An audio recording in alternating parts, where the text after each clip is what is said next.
Can you truly know yourself when your mind runs wild like untamed horses, pulling you in every direction? Welcome to Gita Sahasram. In the sacred battlefield of Kurukshetra, as dawn breaks over the eternal soil where Dharma meets Adharma, imagine a magnificent golden chariot standing between two vast armies. This is not merely a vehicle of war, but a divine symbol carrying profound wisdom that has guided seekers for millennia.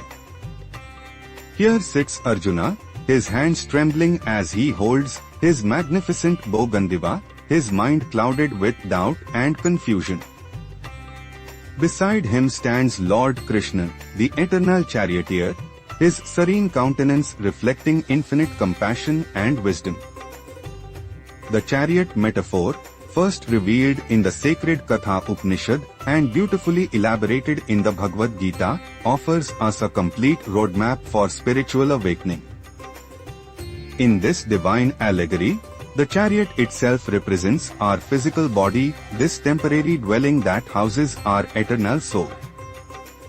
The 5 horses pulling the chariot are our 5 senses: sight, hearing, touch, taste, and smell. When uncontrolled, these sense horses gallop wildly through the fields of pleasure and pain, leading us far from our true destination. The mind serves as the reins connecting the charioteer to the horses. Just as reins must be held firmly yet gently to guide horses effectively. The intellect, or buddhi, is the skilled charioteer who holds these reins and makes crucial decisions about direction and speed. Most importantly, the passenger seated in the chariot is the soul, our true self, eternal and divine. The Katha Upanishad presents this wisdom through the compassionate teaching of Yam, the Lord of Death, to young Nachiketa, a seeker of ultimate truth. Know the self as the rider in the chariot, and the body as simply the chariot. Know the intellect as the charioteer, and the mind as the reins. In the Bhagavad Gita, Lord Krishna expands this metaphor with infinite compassion for Arjuna's confusion.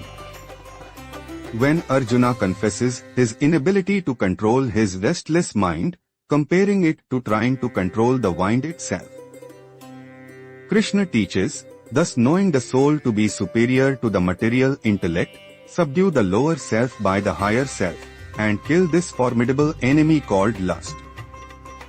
At the midpoint of our spiritual journey comes a profound realization: the real battle is not on external battlefields but within the chariot of our own consciousness.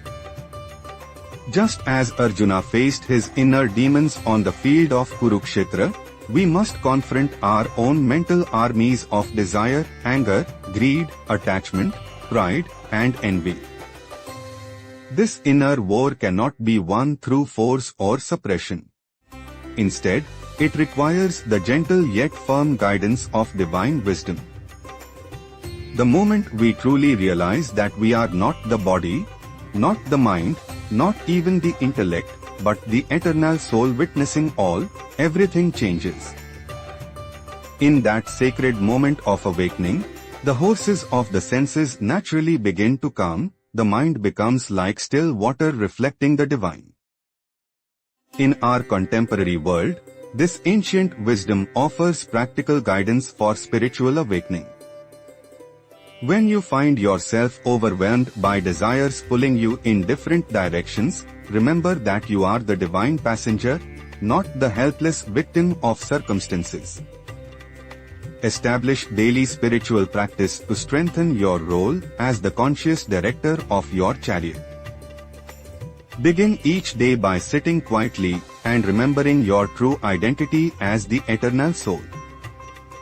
Practice mindful awareness throughout the day by regularly asking yourself, who is driving my chariot right now? When you notice the horses of your senses pulling you toward temporary pleasures, gently but firmly take hold of the reins of your mind. Cultivate the company of wise souls who can serve as fellow travelers and guides on the spiritual path. Just as Krishna served as Arjuna's divine charioteer, seek the guidance of realized beings and study sacred scriptures.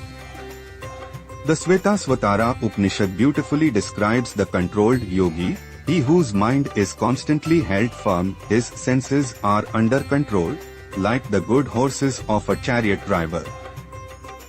True self-mastery means learning to work with our human nature rather than against it. The senses are not enemies to be destroyed, but divine instruments to be properly tuned and directed. When the horses of our senses are well trained and guided by wisdom, they become powerful allies in our spiritual journey. The Srimad Bhagavatam reveals that the true destination of our chariot journey is the supreme abode of divine consciousness. When our chariot is properly guided, we naturally progress toward that eternal realm where all seeking ends in perfect fulfillment.